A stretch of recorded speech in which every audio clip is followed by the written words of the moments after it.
માલપુરમાં ભાજપના કાર્યકર પર હુમલાની ઘટના ભાજપના એક નેતા અને અન્ય 2 વ્યક્તિઓએ હુમલો કર્યાનો આક્ષેપ છે। ભાજપના કાર્યકરને ઢોરમાર મારી મોબાઈલ પણ છીનવી લેવાયો હતો। બિપિન ચૌધરી નામનો કાર્યકર હાલ માલપુર સાર્વજનિકમાં સારવાર લઈ રહ્યો છે। નિર્ભય સિંહ રાઠોડના ભ્રષ્ટાચારની ફરિયાદ કલેક્ટર અને ડીડીઓ સુધી હોવાની અદાવતમાં કર્યો હતો હુમલો।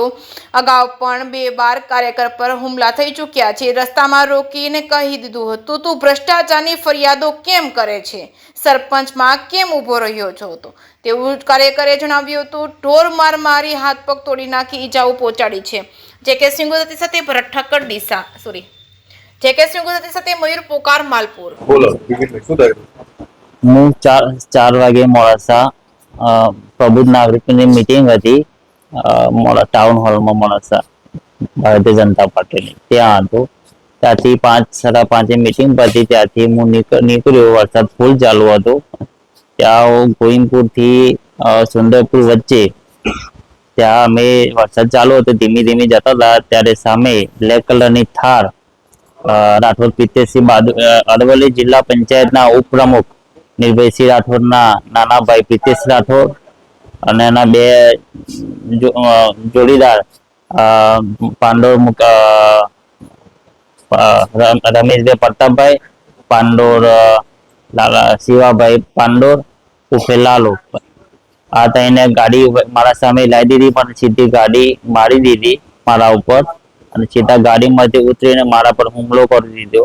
લોખંડનો સળિયો મને માર્યો, ધાર્યું હતું, મને ખેતરમાં મારતા મારતા લઈ ગયા, મારો મોબાઈલ છીનવી લીધો, મારું પર્સ છીનવી લીધું અને મને હાથ પગ તોડી નાખ્યા મારા। મને કે ભ્રષ્ટાચાર કેમ બહાર પાડ્યો, તું સરપંચની ચૂંટણી કેમ લડ્યો, એમ તને પતાવી જ દેવાનું છે, એમ તને જીવ તો મેળવાનો જ નથી, એમ ના તો ચૂંટણી જ કેમ લડ્યો। અને અગાઉ બી 6-7 મહિના પહેલા મારા પર ગાડી મારી હતી સ્કોર્પિયો, ત્યાં મારા પર હુમલો કરવામાં આવ્યો હતો। આજે બીજી વખત મને આ મારી નાખવાનો પ્રયાસ કર્યો છે અને મને હાથ પગ તોડી નાખ્યા છે।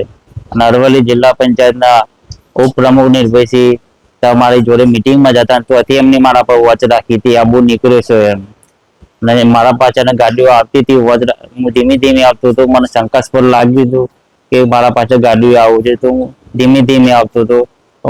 મને રસ્તામાં જે મારા ગામે હું જતો હતો ત્યારે સુંદરપુર ને ગોવિંદપુર વચ્ચે વરસાદ ફૂલ ચાલુ હતો અને બ્લેક કલરની થાર, બ્લેક કાચ મારા સામે ગાડી લાવી દીધી, જાણી જોઈને સીધી અડાડી દીધી અને મને સળિયાથી અને ધારિયાથી મને હાથ પગ તોડી નાખ્યા।